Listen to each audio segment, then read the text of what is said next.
For this video, I wanted to show how I made the Chameleon Octopus.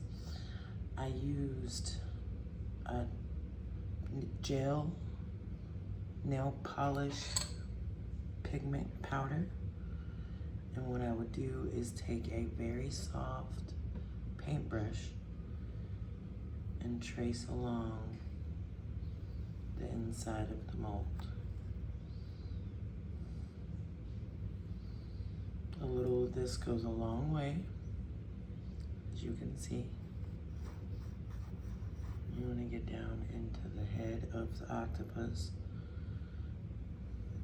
all the way around the rim.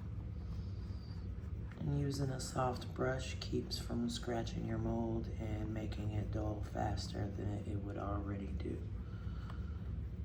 All right, and then you would take and make sure that you cover each of the areas that your resin's gonna touch.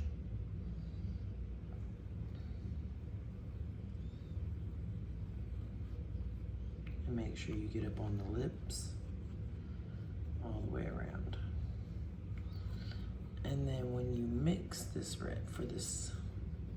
resin for this mold, make sure you mix it slowly and pour it slowly if you want the clear effect.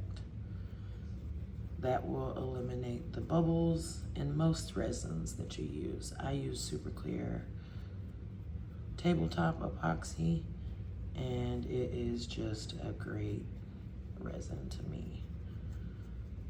All right, see how that whole tentacle is complete. Now you'll want to do this with the entire mold. Just go around and take the excess powder that came off when you were doing the tentacles, because a little does go a long way. And then you'll want to just make sure you cover all the areas so that you get that chameleon effect.